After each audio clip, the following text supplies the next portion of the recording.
We got some Tate in the room. Mm. Haven't heard that in a long time. So they lied a bunch about this movie, or is it just me?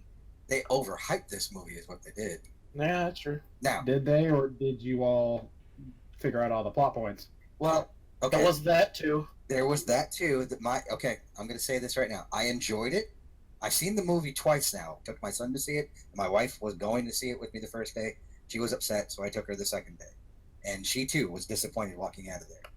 Even though it was enjoyable, there were some really good cheery moments. There was some, yeah. My biggest issue is I liked this movie better when it was called Justice League. Yeah. Well, it's also a two-part movie. Actually, let me go ahead and get this out. I wonder if the people who complained about him, Henry Cable's mustache, or complained about the look of what's his name, Steppenwolf, are going to complain about the fact that that female general of Thanos's looked so bad. Proxima? Oh, she was horrible. She was so horribly done. The only thing that jumped out to me is when Banner's in the Hulkbuster at the final scene when they're standing over Vision. His head looks so out of place sticking out of that thing. You didn't find tiny. You didn't find when Thanos and Gamora, you could tell he wasn't there. And that was the biggest issue people were having with Steppenwolf, is that he was not there. Everyone's like, oh, he looks so fake, he wasn't there. Thanos did the exact same thing. There were times where it was really well done, but there were times where it was like glaring that he really wasn't there. My two big issues were, one, the number of characters was stated inaccurately. And two, Thor should not have been caught off guard by the fact that the dwarves built the Infinity Gauntlet, because they had the fake Infinity Gauntlet in Odin's treasure room. Yes, and they made a point of Hela knocking it off, saying fake, and knocking it off. Yeah, but did Thor know that, though? That's we also need to point out the little plot hole in the fact that at that point in time, Thanos had no stone capable of stopping Loki's knife. Yeah, they used the Power Stone for that one, which it shouldn't have been able to do. Also, that we really were wrong. We were wrong. Loki was not the first person to die. They had to kill a black guy first. Yeah, well, he wanted out in the worst way, so. What is up with these articles that lied saying Dinklage was playing Cull Obsidian?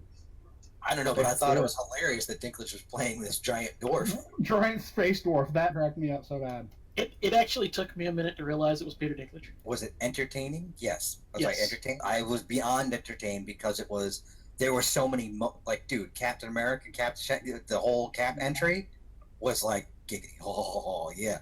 But as a whole, it was the exact same story as Justice League. It was the first CGI. The first half of the film was good. Yes. But, the moment Iron Man and Spider-Man and Doctor Strange left Earth, that movie took a downturn. Okay. My wife actually goes, why did Doctor Strange just not stop time? He has, one of the most powerful Infinity Stones. I was like, yeah, he does. He has one of the top 3 Infinity Stones. She's like, and he knows how to use it. He used it in his film. He stopped and reversed time. Why did he not just reverse time? He had it. He had the ability to do it. Why did he not stop? He could have stopped Quill from punching Thanos in the face. And then she's like, and why didn't they just cut off his arm? Yeah, I was wondering that one. I was waiting for it. Yeah, I was like, why didn't they just... I was like, I don't know. It was just, why did he not stop time? Why did he not go... He could have went back in time and got everybody together before Thanos even had a stone. Well, there's another one. Why didn't Thanos use the gauntlet to bring Gamora back? He did. I think she's inside the Soul Stone. Yeah, that's where they all are. They're inside the Soul Stone. They're not dead. They're just gone. They were transported to the pocket universe inside the Soul Stone. Some guy started laughing uncontrollably when Black Panther faded out. I don't know if it was nervous laughter or he was happy, but I had to bite my tongue to keep from saying something. So many people are saying it's a masterpiece and this. And right after the movie, I went on Twitter and I put up there and I said, that movie where the big CGI bad guy that looks like he isn't there sometimes has to travel around looking for all these things that can end all existence, Justice League / Infinity War. It was the exact same story. It's going to be praised. And you know what? His reasoning was ridiculous in this film. In the comic books, the dude is selfish and maniacal because he is in love with death in the books. And that's what makes him insane, is he's in love with death. He's also very different from the rest of the population of Titan. He's an actual evil dude. In this, his cause was almost noble, and you were supposed to sympathize with him. I'm like, no, he's Thanos. He's the Mad Titan. The other thing is, how screwed up is it that Rhodey is still having to wear some sort of lower half exosuit when Wakanda could fix it? Because he hasn't been to Wakanda. And I get the whole, yeah, she's great, she's super intelligent and stuff, but Shuri telling Banner what he should have done, and she's 16. She also has access to a much higher level of technology than he ever had. True. Now, it'd be sort of like me having a conversation with Thomas Jefferson. Thomas Jefferson is an intelligent individual, but chances are at this point I know more than he does. How great was the Hulk sulking because Thanos beat him? You big green asshole! I'll do it myself. There was a lot of cussing in this movie, and they did not do the no shit Sherlock. I know. I was upset about that. It was the only thing I was legitimately upset about. They also cut off Samuel L. Jackson's most famous line. Yes. Yeah. You're surprised by that? They're allowed one. It's a PG-13 movie. Well, it's also a Marvel movie. They don't even swear like that in the Marvel TV shows, dude, on Netflix. And they're TVMA. They're basically ours. I will admit, though, I am kind of disappointed with that after credit scene. I really wanted that thing to light up and say Coulson. Right, but then I figured that I knew that if it was going to be Coulson, I would be a little bit optimistic there. But I figured as soon as I started seeing it sending, I was like, "That's Marvel." The throwaway line in last night's Agents of S.H.I.E.L.D. kind of bugged me. I haven't watched S.H.I.E.L.D. in like 4 weeks. There was a throwaway line about what's going on in New York, and I guess Daisy was like, "We got our own problems." I was like, "Yeah, I think their problems are a little bigger." It felt like they didn't go out of their way to do this, but it felt kind of like with the shows not being under the same stuff as the movies now, the whole Thanos winning thing kind of draws a more distinct line between them. It does. Unless next week some of them just kind of fade away in a puff of dust. But I wanted so much more. I really wish they had not left his obsession with death. And they had not. They hinted towards that in the beginning too. His obsession and lust for death, and the fact that I was like, how can you have a talking raccoon being held up by a guy with an arm made out of metal? That was awesome. And think that his obsession with death and the fact that death is an actual sentient being in the Marvel universe be too far over the top. What was with that in the next one? What was with the attempt to make us feel bad for the Red Skull? Oh, but he's back. I didn't really feel bad for him. But it's not Hugo Weaving. It doesn't matter. I bet you Hugo Weaving's kicking himself now. He did not enjoy the experience of making Captain America. I don't see why. I don't understand why there. Because maybe he's like Chris Eccleston. He doesn't like anything he does. I think that's fair. Eccleston complains about every movie he's ever been in. It's like, dude, then why do you act? Right, and then with his portrayal of the Dark Elf or whatever, Malekith, whatever, like you could see that he did not, it's like, okay, I'm here. At least with Hugo Weaving, he'll at least act his part, and he'll act good. He ate the scenery in that movie. Oh yeah, I didn't realize that wasn't Hugo Weaving at first until I got home. I did as soon as I heard the voice because they downplayed the way Weaving was pronouncing words with his German accent. The hollowness of this movie, because you already know they're all coming back. They've already announced Guardians of the Galaxy 3, and Chris Pratt has already said that the script is incredible. So it's like, okay, well, if you're in it, that means you didn't die. What else have they announced? Spider-Man 2, so we know he's coming back. So it's like, it's hollow. Let's see. They destroyed a major setting for Guardians of the Galaxy. That means Howard the Duck and Cosmo are dead. Not really, because once they get the stones back, reality can be altered and brought back. And that bothered me. Why was he using the reality stone as basically just like a window into what could be instead of being able to actually alter reality? It's like, well, you have the reality stone. You could change it all. You could make the universe perfect without killing everybody. You can alter reality. That's what that stone does. There's a lot of stuff that just made me go, that and the whole teasing the Cap and Iron Man were going to die and then leaving the Avengers together but broken kind of bothered me. I mean, it's kind of hard to be surprised with comic book movies, It especially big ones like this. Well, but I mean, when we're literally going, this person is going to die in this way at this point in the film, i.e. Loki, and other situations like that, it's not a case of being surprised. It's a case of being incredibly predictable. I was honestly expecting and I'm kind of sad it didn't happen. That very last scene where Thanos is sitting there, and he gives that I'm satisfied, I've done what I've done grin.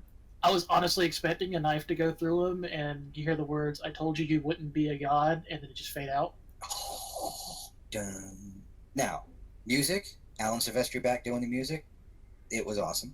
Yeah, And the whole when Cap grabs that freaking spear and it went dun dun dun dun dun, dun and it was just like every note was hit with the beginning of the Avengers theme. Yeah. And why was the dude from Legend in this movie? The dude with the ears. What? One of the Dark Order guys or whatever. Black Order. Black Order. The long, thin dude with the tall ears. He looked just like one of the elves. Oh, Corvus Glaive. Goblins. Yeah, he looked just like one of the goblins from Legend. When you've got your bad guy crying on screen, you neuter him. I think that was trying to give more weight to the fact that Gamora was his favorite daughter. And that he was willing to sacrifice his favorite daughter for this cause that he was trying to make the universe perfect. Which, again, it goes right up there with Steppenwolf's wanting to get back on Darkseid's good graces. It was the same freaking movie. Oh, and it was like the people that were chewing Justice League apart are praising this movie, and it's the exact same thing. With a lot of the same problems. And they were hitting, literally, that end was they hit every point. Thor took the place of Superman. The super strong superhero shows up at the end and wipes out everybody out, and actually puts the thing into his heart. Oh, it's like, come on! Now, the whole "you should have went for the head" was a good line. I won't deny that. But why did the gauntlet get fried because of it? I don't think it was capable of handling all the energy of all the stones at once. No Uru for you. Now I will say, everybody kind of fading off into the dust was one thing. Parker's That one killed me. that was wrong. I don't want to go. I don't want to go. It's just like, no, come on, that's not right. I teared up real bad. I mean, real bad. Again, it was well acted. It was. I mean, it was enjoyable. It was entertaining, but it was predictable, and we've seen it all before. I mean, it's like then the movie that we saw it all before in got shredded by critics because of the same points that they're now praising this one for. And that's my biggest beef. It's like, not that I think Justice League is a great movie. It was an enjoyable film as well, and I got to see the Super Friends on screen. It was awesome. But it was more of the fact that it wasn't as original as I was hoping. Or at least it didn't have the weight and stuff that I was hoping for. It's still not better than The Winter Soldier. It's better than Age of Ultron. Isn't saying much. True. It's better than Iron Man 3. It's bad that the best part of Iron Man 3 was the Tony becoming CSI scene. Well, that and the fake Mandarin. Oh. Which, that's a plot hole we haven't gotten back because, they did that one shot. Oh, speaking of that, Disney wants Marvel to do more one-shots. Yeah, but the one-shots aren't necessarily considered canon. So far, everyone has fit into the canon, though. Yeah, it's not like they've contradicted canon. Something happened, or something funny, whatever, on the way to Thor's hammer was really good, and it let Coulson shine. It was like, yeah, kick that dude's ass with a bag of flour. Now, let's get into the technical side of it. Was the CG in there? Was Thanos looked good? Yes. Thanos looked good. There was a couple of weird things. I don't remember what it was exactly that stood out. Stuff similar to them changing the background on Thor, Loki, and Odin. Yeah. And whatnot. But for the most part, it was really good. The one that really struck me, as in the way it was composited and stuff, was when he finally got the Soul Stone, and the way he was holding the Soul Stone, it should have dropped out of his hand. It's like, wait a second, there's something off about it. It wasn't moving right, and that's the bad thing about mocap, because sometimes it catches it incredible. Like that fight between Hulk and Thanos was ridiculous. That was so well done. I was like, holy crap, and it was, yeah. And then we get scenes like when he takes Gamora, or he's handing Gamora the suit, and that looked wrong. The other one that bugs me is they made it sound like everyone was going to be in this, and we didn't get Hawkeye, we didn't get Ant-Man, and that was a cop out. And here's the thing, isn't Ant-Man coming out this year? For How are they going to make that work? It's probably before. Well, it could be just because Guardians of the Galaxy 2 takes place just weeks after the first one, or something. It's very like close. Maybe a year after. Yeah. Yeah, it's real close to the first one, and so they mess with the timeline there, where it's not 2 years. Like this is 2 years from Civil War and stuff like that. The Guardians 2 takes place a long time before this movie. And just like with Captain Marvel, does Captain Marvel come out this year or next year? Captain Marvel comes out next year, and I think it comes out before Avengers 4. I don't know. I knew it came out before 4, just didn't know. But it's set in the 90s, so it also is a different timeline. And the Black Widow movie is supposedly going to be a prequel and going to include Winter Soldier. But yeah, I was right. Loki died. Loki bit it. Heimdall bit it. I did not like the way they took Heimdall out. I was upset about that. I mean, we finally got to see him be a total badass in Ragnarok, and then they just toss him to the side right at the beginning of the movie. How did he not see that coming? Oh. No, seriously. How did he not see Thanos' ship coming? Thanos coming. That's a good point. I mean, he sees everything. I mean, they played up Pepper Potts being in it. She's literally there for 5 minutes. I do like Iron Man. She has a scene and a phone call. Yep. I just don't like that they played up Cap and Iron Man dying. So, I mean, I guess that was more of a tease. It's like, oh, yeah, well, these characters, they're going to. And I don't care what you spray in your side. When you get stabbed through the liver like that, you're not going to survive. Well, he sprayed nanobots in there. They're probably it's nanobots, so. It's weird that they left him and Nebula on that planet. I was thinking they would have at least another Guardian other than Raccoon. The scene with Raccoon and Groot, though, it's like, no, don't make Raccoon go through this again. True. That was harsh. Rabbit. Oh my god, that was hilarious. They played well together. That was a great team up. Yeah. Even though it was almost a Canto Bite moment, almost, where it was like, yeah, okay, all these other guys are losing their lives, and you're out there playing with the star. Also, was it me, or did Stormcaller seem stupidly big? Stormbringer? Yeah. Yeah. It's, yeah, it was stupidly big. But it's a god-killing weapon. It needs to be stupidly big. Sure. It's more along the size of his hammer from the Ultimates. I do like that they did, at the very least, show how powerful it is, because it literally cut through the power of all 5 stones. Well, let's not forget that when he only had 5 stones, Scarlet Witch was able to hold him back. He had to fight his way to her, and if she was not dealing with destroying the stone in Vision's head, she probably could have taken him out. From what I've noticed, Scarlet Witch's powers are as badly defined in the movies as they are in the comics. Yes. Because, I mean, technically she is kind of powered by an Infinity Stone, because that's what gave her powers. I just didn't like that I mean, granted, they made Vision a bit of a Deus Ex Machina, but then they neutered him immediately in this movie. Well, it's because he was young. He's attached. I got a problem. If he has any sort of dysfunction, does she have to call IT? The other thing I didn't get is you see his wound starting to heal, but then even later when he's on the table and stuff, it's like the healing process just stopped. She was healing his wounds. Yeah. And the first time he saw it heal, she was doing something to it. And they said that Corvus's blade was wouldn't let him phase or do anything. So. Yeah, it wouldn't let him phase, but I mean, if she was able to start healing his wounds, then you would think she would have been healing them later.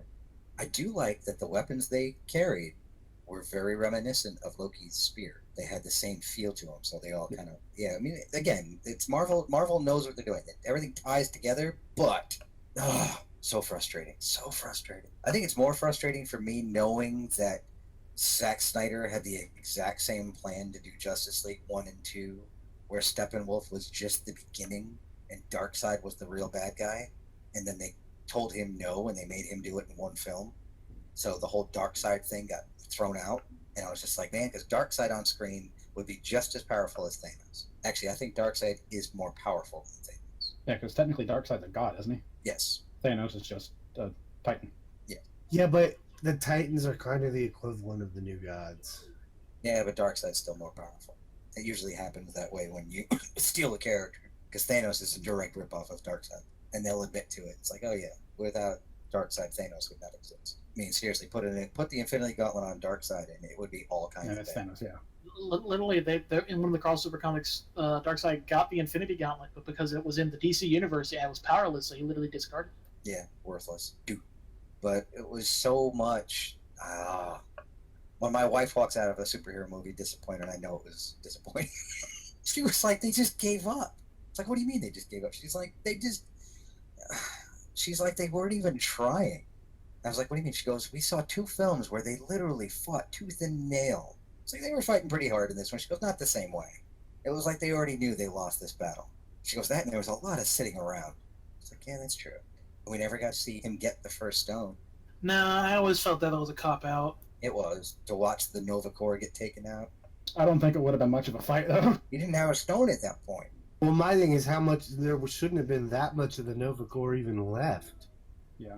See, what bothers me, though, is it would have been a good chance for them to introduce Nova. Yeah. Because, I mean, Ronan did a number on the Nova Corps. True. And, frankly, a fight between Nova and a no-stone Thanos would be fun to watch. Do you think they might bring in Nova in Captain Marvel? It's a possibility. But, yeah. My question is, what happened to Titan? And which Titan is it? Because in the books, it's the moon of Jupiter. It was. They lived under the surface of Titan. And Mentor and Star Fox and Thanos lived on Titan. Or so I thought. And are we going to be introduced to Marvel? Yes, we are. Yeah, Yes. they've said, because Jude Law's playing him. If I stand incredibly still, I'm invisible. Oh, That that was was bizarre. You know, James Gunn wrote that scene. Well, he was an executive producer on the movie. How long have you been together? About an hour. You're a dude. This is a man. Very muscular man. So, I know this is a weird question, but was that Drax coming out as bi? No, that's Drax coming That's out as just Drax. There's no subtlety in Drax. I don't know. It seemed like more than that, but maybe it's just me. No, that's just Drax being very astute, painfully astute. You have to put on a little weight. Do I look fat? But it was beyond that. It was just the way he was talking about Thor, not the way he was talking to Star-Lord. True. I don't know. It was funny. Oh, yeah, it was funny. It's not like I have a problem with it. It just felt like, I don't know. I maybe because of the culture he comes from, they just have a different approach to that stuff. I am Groot. Whoa, language. I love that Thor could speak Groot because it was an elective on Asgard. And we have a definitive age for Thor. Yeah. 1,500 years old. And he's killed twice that amount. That seems kind of low. He hasn't fought me yet. Yeah, actually, yes, he has. Well, he hasn't fought me twice. I love that they totally took the stick out of Thor's butt. We can thank Taika Waititi for that, and nobody wants to. How is it that Thor does not know what the word moron means? I think he did know what it means. Oh, okay. Goodbye, morons. I think he just probably felt that it meant something different in someone else's language, and so they actually called themselves morons. Like Kevin Bacon? Oh, he might be part of the team. I've been gone a while. You know, and let's see. Let's see. What's his name? Ego. I wonder if Ego could have taken on Thanos.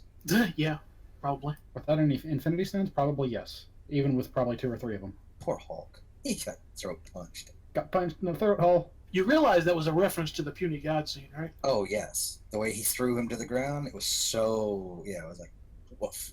No! Come on! You gotta come out! That whole back and forth between Hulk and Banner was just... No. Like, it was totally like dealing with a 2-year-old child. I have a question. Why is it that people still walk out of Marvel movies as soon as the credits start? The first time I saw it, half the theater got up. I'm like, seriously, guys, it's been 10 years. Well, How no, do you not- there a lot of... Now, I knew a lot of people that thought there was not going to be an after-credits scene for this movie because they were like, oh, there's no trailer for the next movie. But I knew there had to be something. Calling Captain Marvel. That was one tricked-out pager, too. I think it's... Because I don't think she's on Earth. I think it might be a temporal pager. Now, what does it say about Captain America's strength that he went toe-to-toe with Thanos and actually held him back, yet Thor got his butt kicked? Well, you got to keep in mind, Thor was pretty injured. True. I mean, let me put it like this. I actually had this thought. I think Hela could have defeated Thanos. Do you think we're going to see Quasar at some point? I'm sure we already know, and it's been said that Avengers 4 is the end of this Marvel Cinematic Universe. This is where it ends. Where it goes from there will be a different thing. So Cap, Iron Man, Thor, they're going to either be killed off or written off in a way that is hopefully not too painful, but their contracts are done, they're not coming back, and they're moving forward with other characters. With the acquisition of Fox, that gives them a lot more play, and the ability to bring those characters in. I don't see why they wouldn't, especially because there's Quasar, there's Nova, there's Kid Nova, there's all these characters in the cosmic realm that they can play with, and they can give Spidey friends. They can have Spider-Man and his amazing friends now. They can have Firestar and Iceman, and they can team up and do things in New York. If he says, "Have you seen this really old movie one more time?" That joke is done and overplayed. It's over. Yeah, it's a bit bothersome. It's like, we get it, you're young. No more pop culture references of you for the rest of this movie. So wait, what did we predict? We predict Loki would die and the Red Skull would make an appearance. And we were right on both counts. That's how predictable it was. We also predicted that, certain individuals would fade away at the very end, and that was exactly how they happened. Yeah, instead of just blinking out of existence, which they should have done, they made it much more emotional, where they made them turn to dust. That thing should have popped, and they should have just been gone. I like the fade better, though. Yeah, but I mean, it was a thought. It was with a thought I could rewrite the universe, and pop, you're gone. I'm surprised that Black Panther disappeared. Actually, I just realized there was a better target for Thor than the chest or the head. The arm. Yeah, once again, he should have just cut off the damn arm. Yeah, he had an axe. Iron Man was the only one who actually tried and got impaled for it. He was a leaf on the wind. Now it's really funny because I expected to come in here and get blasted by you guys for not finding the film to be the masterpiece that so many people are claiming it to be. There was some good humor. The Cap scene was good. The scene where Rhodey says yes sir and then shuts the whole conversation down, that was good. Thunderbolt is still just a jackass, as he should be. Yes, I hope he's one of the people who faded away, and then when they're bringing everybody back with the stones, do we really want to bring him back? There were no shirtless superheroes in this movie. Good. Well, Hulk was in it for a second. Sure. I mean, can you really count Hulk as? Well, I mean, I guess you can, but you can. He rips his shirt. You can't count Hulk because you can't count Drax. Yeah, because even though Drax is shirtless, it's Well, it's him. How did the Rocket Pat chafe his nipples? He doesn't have any. Oh, my nipples! He doesn't. Look at the way the makeup is on Dave Bautista. His nipples. He doesn't have any nipples. Looking right now. Yep. Same. Yep. He has no nipples. He is nippleless. Well then, yeah. What the heck? Maybe his nipples are located on his back. We never thought of this. He is an alien. Well, there you go, folks. That's our analysis of. Amazingly, I really thought I'd be the only disappointing one. No, really I know we usually do this when we review movies, so I'm gonna go ahead and say I give it a 7 out of 10. Yeah, I'd put it right there too. 8 for me. I really enjoyed it, but some of the flaws are really flaws are really glaring. JJ was in this film. Instant 5 out of 10. Thanks for listening to us ramble on about the Infinity War.